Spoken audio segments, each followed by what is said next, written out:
कांग्रेस नेता कमलनाथ ने इशारों में ही मतदान पर आश्चर्य व्यक्त किया है। उन्होंने मंगलवार को कहा कि कुछ पूर्व विधायकों ने शिकायत की है कि उन्हें अपने गांव में 50 वोट भी नहीं मिले। उन्होंने पूछा कि ये कैसे संभव है। हालांकि उन्होंने चुनाव में धांधली का आरोप लगाने से इनकार कर दिया और इतना ही कहा कि वो चुनाए गए विधायकों और हारे हुए प्रत्याशियों से मिलकर उनकी सुनेंगे और इसके बाद हार की समीक्षा करेंगे। कमलनाथ की यह टिप्पणी तब आई है जब मध्य प्रदेश में कमलनाथ के नेतृत्व में एमपी कांग्रेस की बड़ी हार हुई है।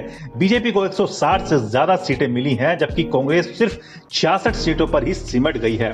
कांग्रेस की इस तरह की हार के बाद कांग्रेस सांसद दिग्विजय सिंह ने इलेक्ट्रॉनिक वोटिंग मशीनों यानी ईवीएम की विश्वसनीयता पर सवाल उठाया है और कहा है कि चिप वाली किसी भी मशीन को हैक किया जा सकता है।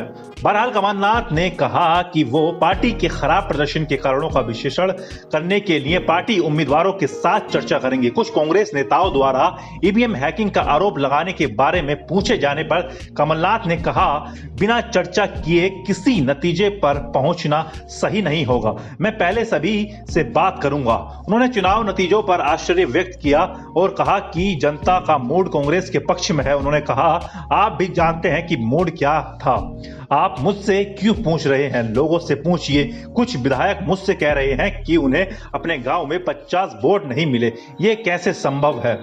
एग्जिट पोल पर उन्होंने कहा कि ये माहौल बनाने के लिए कराए गए थे। कमलनाथ ने कहा, अगर किसी को परिणाम पहले से पता है तो वो एग्जिट पोल करवा सकता है। उन्होंने आगे कुछ भी बताने से इनकार कर दिया और इस बात पर जोर दिया कि वो आगे की टिप्पणी करने से पहले दूसरों से बात करेंगे। इससे पहले कमलनाथ ने कहा था कि वो जनता के जनादेश को स्वीकार करते हैं और कांग्रेस विपक्ष के रूप में अपनी जिम्मेदारी निभाएंगे। बता दें कि कांग्रेस आश्वस्त थी कि शिवराज सिंह चौहान सरकार के खिलाफ सत्ता विरोधी लहर उसे सत्ता में लाएगी। इस अति आत्मविश्वास का उदाहरण मतगणना वाले दिन सुबह देखने को मिला, जब चुनाव परिणाम आने से पहले ही भोपाल में कमलनाथ को बधाई देने वाले पोस्टर लग गए। खराब प्रदर्शन के बाद राज्य कांग्रेस की रणनीति सवालों के घेरे में आ गई है।